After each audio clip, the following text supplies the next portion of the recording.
عندك ألم في ركبتك ولسه سنك صغير وخايف من الخشونة وبتقول إن الألم ده ممكن يبقى خشونة وجات لي من بدري، لأ مش شرط يكون الألم ده ألم خشونة، ممكن يكون الألم ده سببه حاجة بسيطة جدًا، بس بيبقى ساعتها ألم مزمن وبيضايقك وبتروح تكشف كذا مرة وممكن ما توصلش للنتيجة اللي أنت عايزها. أهلًا وسهلًا بيكم، معاكم دكتور هاني سليمان، قناة جراحة العظام والعمود الفقري والروماتيزم. هنتكلم النهارده في سلسلة بسيطة عن إصابات الملاعب. أول حاجة هنتكلم فيها وأشهر إصابة هي أول حاجة وأشهر حاجة قطع الغضروف الداخلي. قطع الغضروف الداخلي ده عند معظم الناس وده بيسبب ألم مزمن وارتشاح في الركبة. نكشف كذا مرة وبيتشخص دايما على إنه خشونة وندي علاجات الخشونة والعيان ما بيرتاحش. نيجي نفحص العيان تاني برنين، نعمل له فحص أشعة رنين نلاقي عنده قطع في الغضروف الداخلي. طب القطع في الغضروف يعمل الألم ده؟ أيوه يعمل الألم ده. لو الوزن زيادة شوية هيسبب ألم. لو ست اللي عندها قطع في الغضروف هيفضل الألم مستمر. لو شاب صغير وعنده بيلعب كوره وعنده الم في الغضروف برضه الالم ده مش هيروح، لان الغضروف ده هو الغشاء المبطن للمفصل من جوه، هو ده الغطا بتاع العظميه من جوه، هو ده الفيصل بين عظمتين مفصل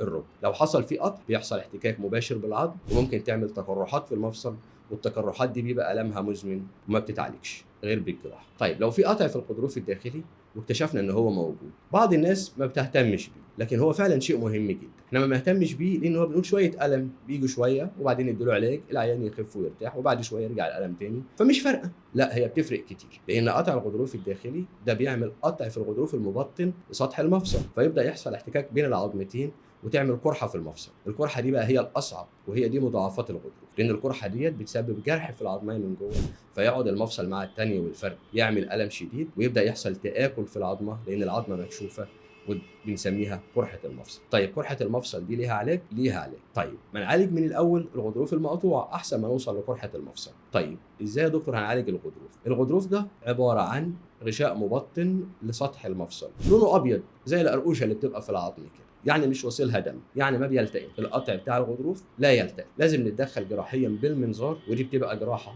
بسيطه لان ما بنفتحش، احنا بنخش بشكتين بس كده خرمين، ندخل بواحد بالكاميرا والتاني بنخش بالالات بتاعتنا، بنشوف الركبه من جوه، لو الغضروف مقطوع بنصلحه، في قطع ممكن يتخيط وفي قطع بيتعمل له تهذيب وبنصلحه ونخرج، وفي ساعتها بنبص على المفصل كله، يعني احنا بنشوف الغضروف الداخلي وقطع الغضروف الخارجي زي الداخلي برضه بيتعمل له يا اما تهذيب يا اما خياطه، بنطمن على الرباط الصليبي الامامي بتاعنا او الخلفي. يعني لما بنخش بالمنظار بنعمل حاجه اسمها استكشاف للمفصل وعلاج للحاله المرضيه اللي موجوده جوه المفصل. طيب لو دخلنا بالمنظار وصلحنا الغضروف ولقينا قطع الغضروف ده المفروض انه كان بقاله فتره وعامل قرحه في المفصل، بنعمل حاجه اسمها تثقيب للقرحه ديت، فبيبدا العظم يطلع غشاء مبطن جديد ويصلح القرحه اللي موجوده في المفصل وبينتهي الالم نهائيا بعمليه بسيطه. في الاخر بيبقوا غرزتين اتنين بس تبقى ارتحت من الم مسبب لك صداع في ركبتك ومسبب لك مشاكل كتير وممكن يسبب لك خشونه متقدمه وتخش في حاجات صعبه بعد كده. فبننصح ان لو العيان عنده غضروف وبيتحرك كتير، سواء بيلعب كوره، سواء ست وبتطلع سلالم وبتنزل سلالم، سواء راجل شغال في الكهرباء بيطلع سلالم وينزل سلالم، ان احنا نصلح قطع الغضروف ده علشان العيان يعيش بدون